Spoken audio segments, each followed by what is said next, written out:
오늘 저는 설교를 시작하면서 퀴즈를 내려고 합니다. 아까 광고를 잘 들으신 분은 굉장히 유익할 것 같은데 한번 잘 듣고 맞춰보시기 바랍니다. 담임 목사님 부부는 지난 6월에 배성현 선교사님이 계시는 인도네시아에 가셔서 인도네시아 한인 선교회 협의회에서 말씀을 전하셨습니다. 바로 이 사진이죠.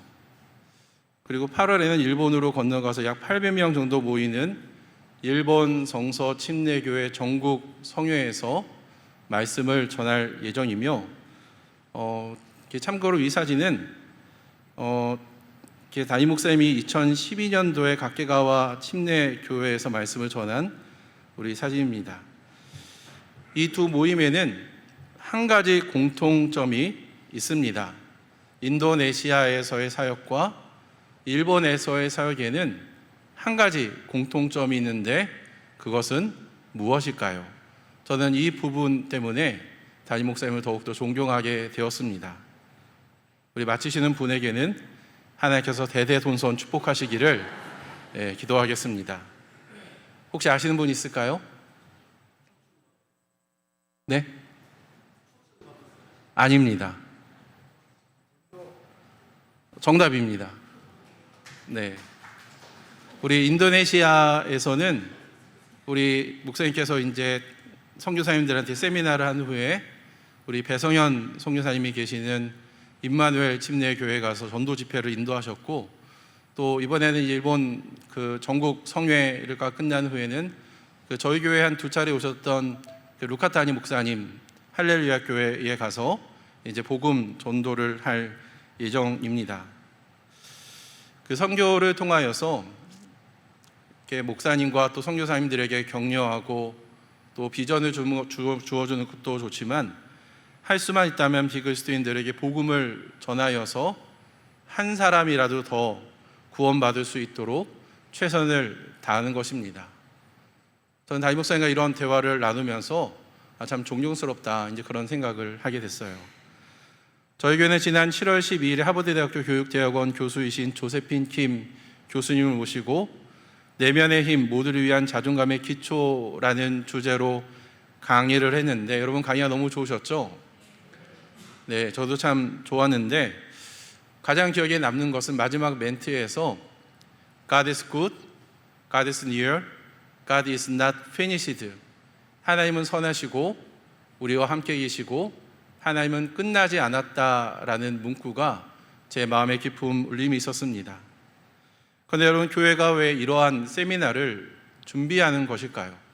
물론 이런 것들을 준비해서 저희 교회 성도들에게 좋은 강의를 제공하는 것도 참 유익한 일이지만, 더 큰 목적은 우리가 품고 있는 전도 대상자들이나 또한 이 지역 주민들을 초청하여서 한 번이라도 더 이러한 계기를 통하여서 지역 주민들이 교회를 방문하게 되고, 또 하나님의 섭리 가운데 또 그들이 예수를 믿게 되면 이제 저희가 그런 것들을 소망하면서 이런 집회, 이런 모임을 저희가 준비한다라는 것입니다. 우리 문현 사모님께서 통계를 해보니까 한 20명 정도가 그때 새로 방문하셨다고 하는데, 저희들의 바람은 그런 모든 분들이 예수 믿고 구원받아 천국에 가는 것을 이제 간절히 바라고 있습니다.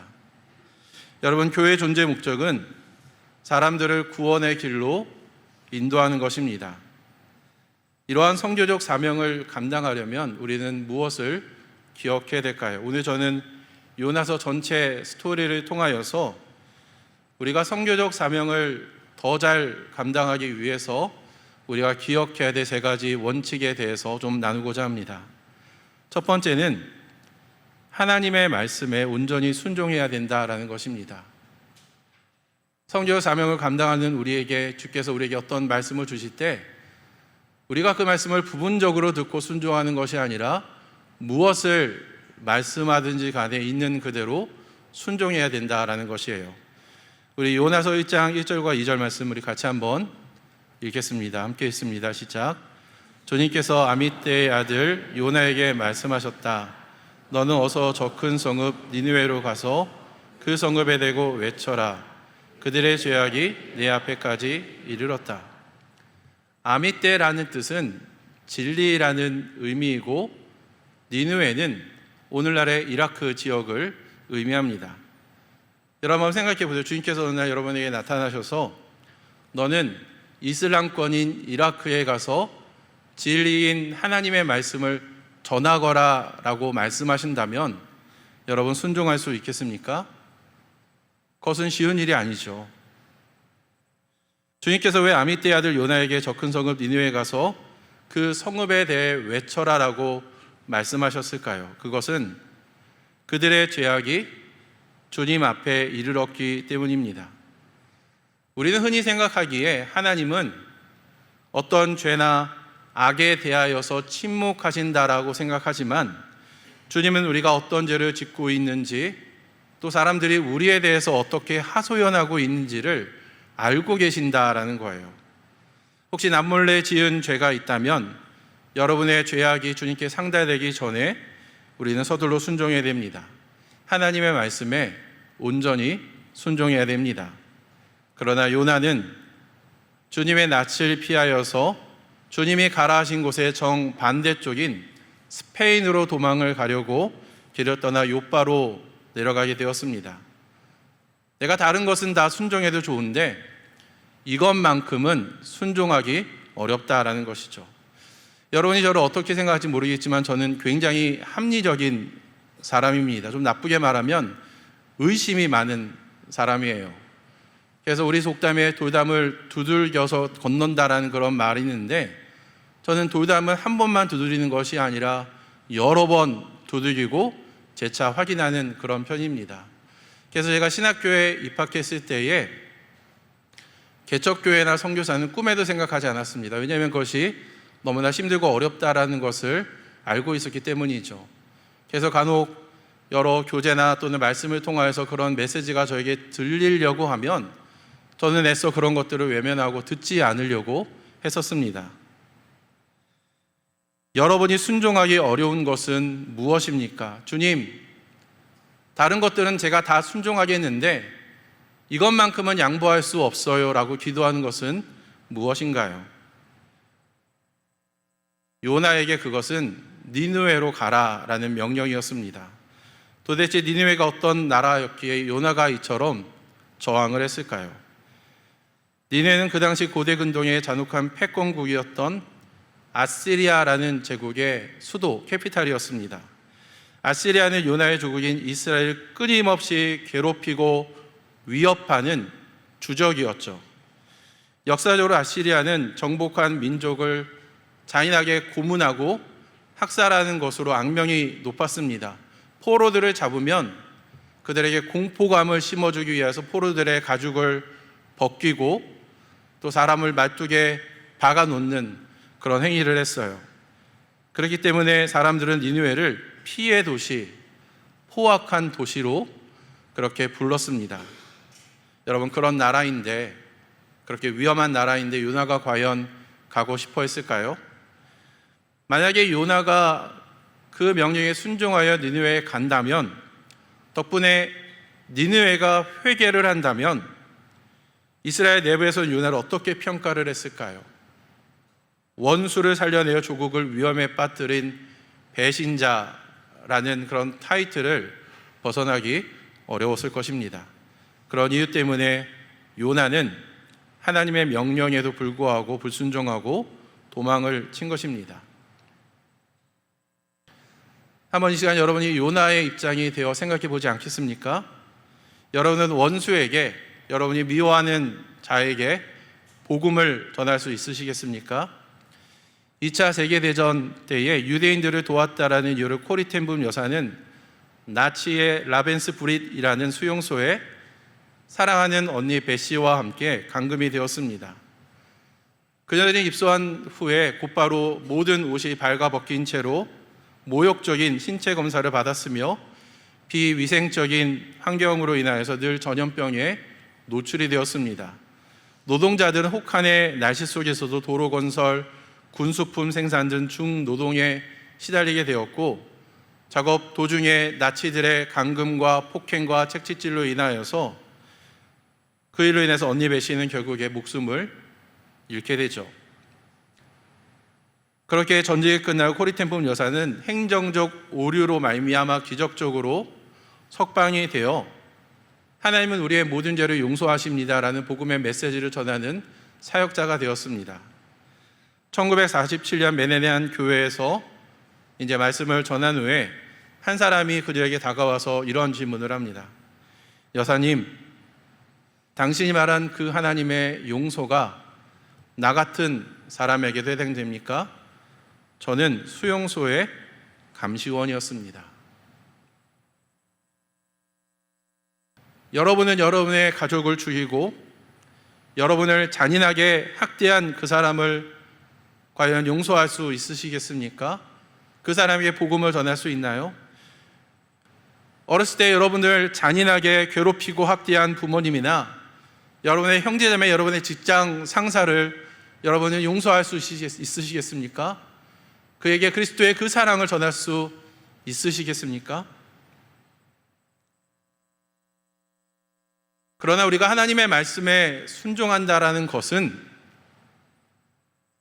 내가 관계가 좀 편하고 나에게 호의적으로 대하는 사람에게만 복음을 증거하는 것이 아니라, 또는 내가 할 수 있는 것만 순종하는 것이 아니라 주님이 말씀하시면 그것이 무엇이든지 간에 있는 그대로 순종하는 것입니다. 여러분, 하나님의 말씀에 온전히 순종하고 계십니까? 우리가 이 질문과 더불어서 반드시 생각할 것은 하나님께서 우리에게 무언가를 말씀하셨다면 거기에는 그렇게 말씀한 분명한 이유가 있다라는 것입니다. 하나님이 요나에게 니느웨에 가서 외치라고 명령하신 데에는 하나님의 말씀이 선포될 때 그들이 회개할 것을 알고 있었기 때문이에요. 하나님의 심판 선언에는 회복이 내포되어 있었습니다. 하나님은 그 잔혹한 민족인 니느웨가 회개하고 회복되기를 원했어요. 실제로 요나가 몇 마디 안 했는데 온 나라가 회개하는 놀라운 회개의 역사가 일어나게 되었습니다. 특별한 메시지를 전하는 것도 아니에요. 그는 빈정거리는 말투로 40일이 지나면 니느웨가 무너진다라는 말을 했을 뿐입니다. 그러자 니느웨 백성들이 모두 하나님 말씀을 듣고 가장 높은 사람으로부터 가장 낮은 사람들까지 모두가 베옷을 입고 금식하며 회개하는 놀라운 부흥의 역사가 그곳에 임한 것입니다. 우리는 말을 많이 하거나 또는 어떤 교육자들처럼 말을 잘 해야만, 복음을 잘 전해야만 저 사람이 구원받을 수 있다라고 생각하는데 사실은 그렇지 않습니다. 저는 장년부 사역을 맡고 있어서 비교적 다른 사람들보다는 조금 더 몸이 아픈 분들이나 임종을 아픈 분들에게 좀 복음을 많이 전하는 편입니다. 그런데 그때 구원의 역사가 많이 일어나요. 그런데 그것은 제가 말을 잘했기 때문이 아니에요. 우리가 기도하는 가운데 하나님이 어떤 마음의 생각을 주시면 내가 그 상황을 판단하는 것이 아니라 그러한 하나님의 그 마음, 하나님의 음성에 순종하고 나가서 복음을 전하면 그 다음은 하나님이 일하신다라는 것입니다. 하루는 저희 목장에 어느 집사님의 어머니께서 무릎 수술을 받기 위하여서 지방에 사시는 분인데 서울로 올라오게 되었습니다. 저는 복음을 전할 수 있는 좋은 기회다라고 생각을 했어요. 그런데 이 어머님은 우리 가족들이 여러 차례 복음을 전했지만 여러 가지 이유 때문에 복음을 거부하던 그런 분이었습니다. 그래서 따님과 더불어서 이제 병원에 들어가서 이제 복음을 전하려고 했는데 따님이 혹시 옆에 있으면 어머니가 좀 부담을 느낄까봐 또는 어떤 체면 때문에 이렇게 말을 못 하실까봐 따님은 병실 밖에 있고 저 혼자 기도하는 마음으로 병실을 들어가게 되었습니다. 저도 굉장히 떨렸어요.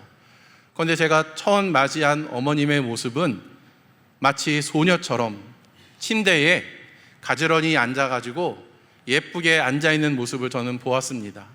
그런데 그 모습을 보자 제가 어떤 마음이 들었냐면, 목사님, 저 준비됐어요 라고 말을 하는 것처럼 그렇게 느껴졌어요. 그리고 매우 짧은 10분도 채 안 되는 그 시간에 준비된 복음을 전했을 때 어머님은 예수를 믿기로 고백을 하셨습니다. 여러분, 주님께서 우리에게 무언가를 말씀한다면 내가 말을 잘 못하고 다 이해가 되지 않고 환경이 열악하다 할지라도 온전히 순종하시기 바랍니다. 내가 하지 못해도 하나님이 하십니다. 옆에 있는 다른 사람의 시선을 의식할 필요는 없습니다. 왜냐하면 하나님은 그들의 마음까지도 만져주실 것입니다. 하나님은 모든 사람이 죄를 회개하고 구원받기를 원하십니다. 두 번째로 선교 사명을 잘 감당하려면 하나님의 예비하심을 잘 분별해야 된다라는 것입니다. 여러분, 하나님이 여러분들을 또는 여러분의 가족들을 구원의 길을 인도하기 위해서 수많은 것들을 예비하고 있다라는 것을 알고 계십니까? 그런데 우리는 그것이 하나님이 예비하신 그 무엇이라는 것을 놓치고 그냥 지나가 버리는 경우가 많기 때문에 우리가 선교 사명을 잘 감당하려면 하나님의 예비하심을 잘 분별해야 된다라는 거예요. 우리 요나서 1장 4절 말씀 같이 한번 읽습니다. 함께 읽습니다. 시작. 주님께서 바다 위로 큰 바람을 보내시니 바다에 태풍이 일어나서 배가 거의 부서지게 되었다. 여러분, 본문을 자세히 보세요. 주님께서 무엇을 보냈습니까?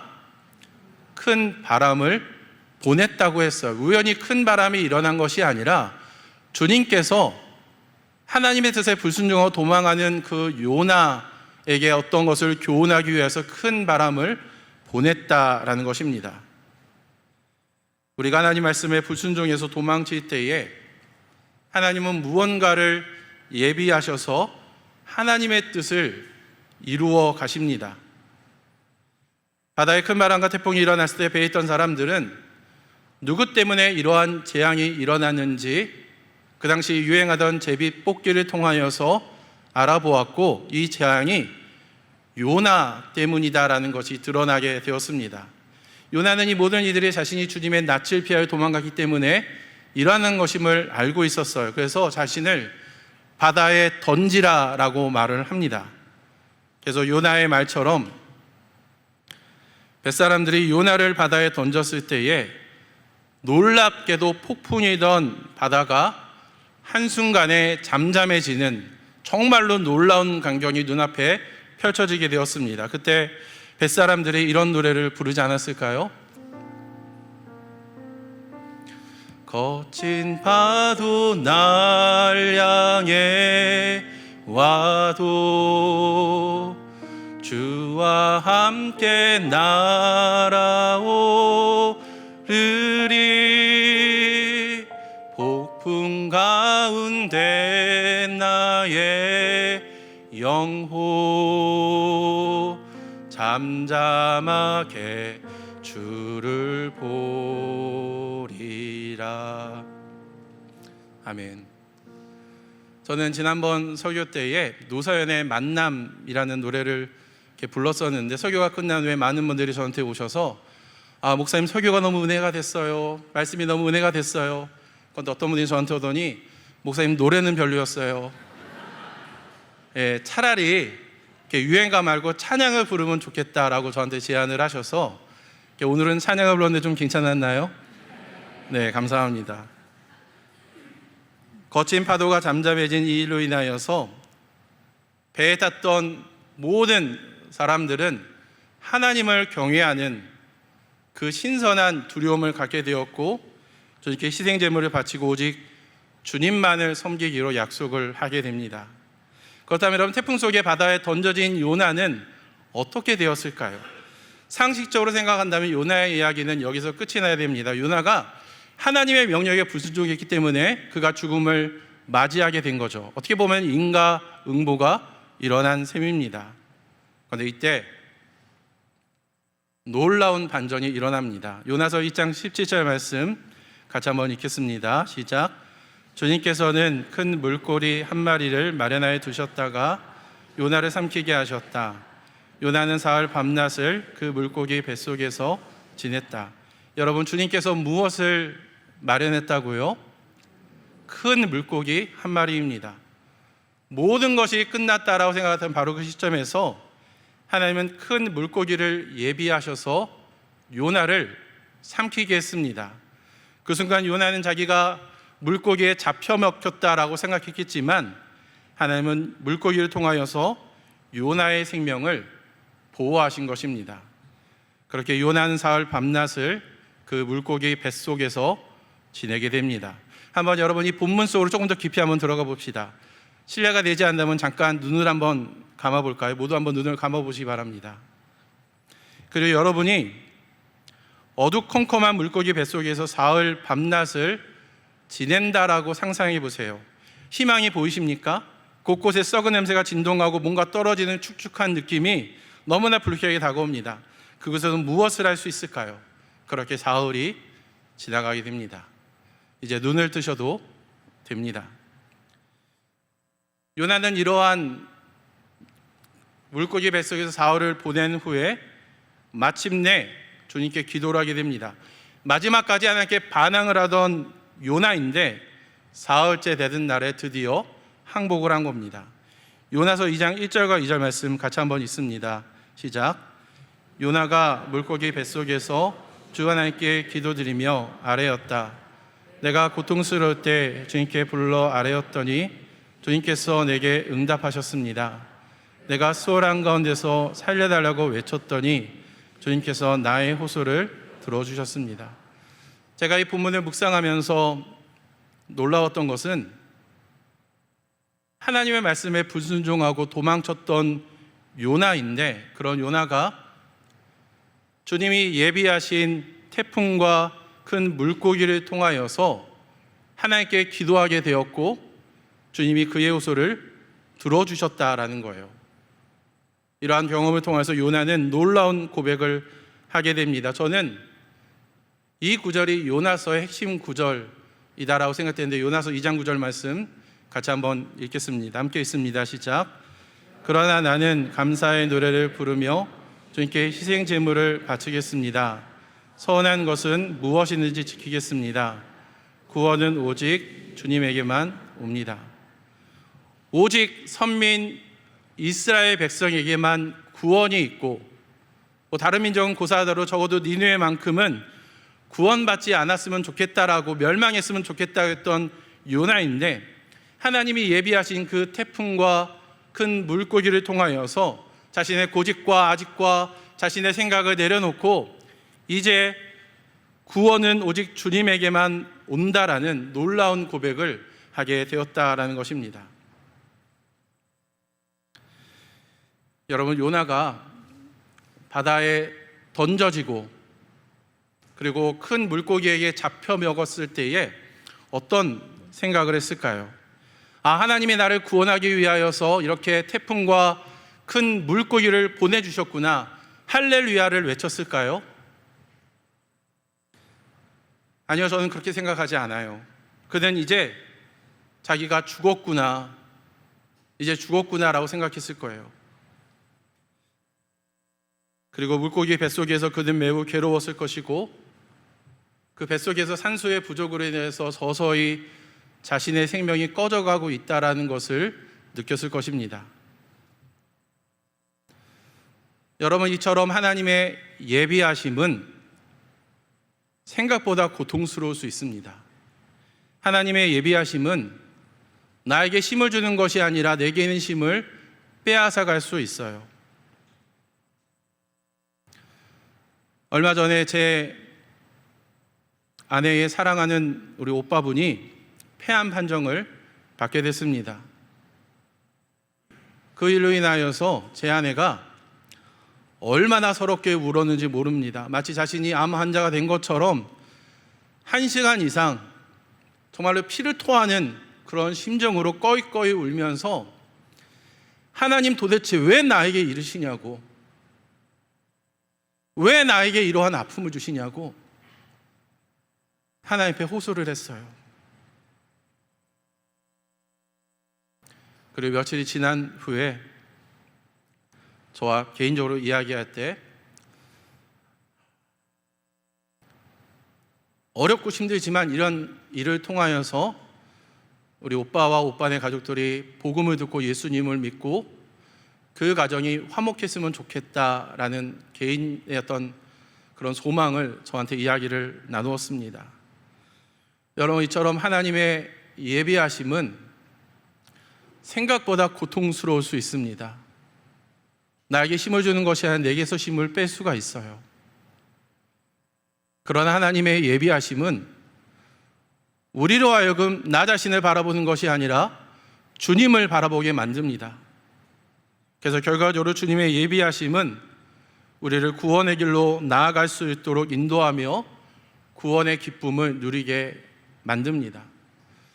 이 일이 있은 후에 얼마 후의 일이에요. 우리 형님이 이제 병원에 가서 그 힘든 이제 항암 과정을 겪고 있는데, 어느 날 하나님께서 제 마음속에 형님에게 좀 전화를 하면 좋겠다라는 마음을 주셔서 제가 형님한테 전화를 하려고 보통 연락처가 없는 거여서 제가 제 아내한테 여보, 형님 전화번호를 좀 나에게 줘 라고 했더니 오늘 오빠 생일이야 라고 이야기를 하더라고요. 그래서 하나님께서 뭔가 좀 예비하셨구나 라는 그런 마음에 먼저 기도하고 형님에게 전화를 했는데, 제가 형님한테 전화를 많이 받아왔거든요.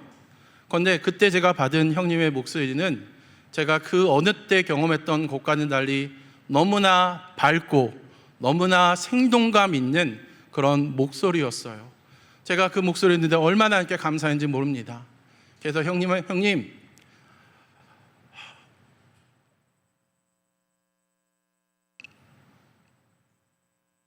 저희가 형님을 위해서 기도하고 있다고, 날마다 기도한다고 그렇게 이야기를 나눴습니다. 그리고 적절한 때에 울산에 계신데 울산 가서 이제 복음을 전하려고 합니다. 여러분, 하나님은 우리를 구원의 길로 인도하기 위하여서 태풍과 큰 물고기를 예비하십니다. 그런데 우리가 이 장면에서 잘 생각해 볼 것이 있습니다. 그것은 우리가 하나님을 신뢰하는 가운데 믿음의 눈으로 바라보지 않는다면 우리를 구원의 길로 인도하시는 그 하나님의 예비하심은 오히려 하나님을 불평하고 하나님을 원망하는 그런 도구가 될 수 있다는 거예요. 하나님이 예비하신 구원의 그 기쁨의 도구가 원망과 불평의 도구로 변질되는 것입니다. 실제로 여러분, 요나서 4장에 가보시면 요나는 하나님이 예비하신 박넝꿀과 벌레로 인하여서 하나님께 화를 냅니다. 그리고 차라리 내가 이렇게 살 바에 내가 죽는 게 낫겠다라고 이야기를 해요. 하나님이 그에게 어떤 깨달음을 주기 위하여서 그런 것들을 마련해 주셨는데, 그런 걸로 인하여서 내가 죽기를 바란다라고 말을 하고 있는 것입니다. 그래서 우리는 하나님이 예비하신 것을 우리가 맞이할 때마다 왜 하나님이 나에게 이런 것들을 주시는지를 우리는 깊이 묵상할 필요가 있다라는 것입니다. 한 가지 흥미로운 것은 하나님이 예비하신 이 태풍과 큰 물고기로 말미암아 구원받은 사람이 요나 한 사람만이 아니다라는 거예요. 여러분, 요나서 1장에서 재앙이 생길 때마다 각각 자신의 신들에게 기도하던, 제사를 드리던 뱃사람들이 하나님이 예비하신 그 태풍을 통하여서 오직 하나님만이 찬신임을 깨닫고 오직 주님만을 섬기겠다고 결단을 합니다. 그리고 요나서 4장에 보면 큰 죄악을 했던 니느웨 사람들이 요나가 선포하는 그 말씀을 듣고 죄를 회개하고 구원을 받게 됩니다. 이처럼 하나님의 예비하심은 한 사람을 위한 것이 아니라 모든 믿는 사람들을 구원하기 원하시는 하나님의 축복의 통로가 됩니다. 제가 여러분에게 질문합니다. 하나님이 여러분을 위하여서 예비한 것은 무엇입니까? 분명히 있을 거예요. 그것은 무엇입니까? 그것을 통하여서 여러분은 구원의 감격과 기쁨을 누리고 있습니까? 아니면 그것으로 말미암아 불평과 원망을 하고 계십니까?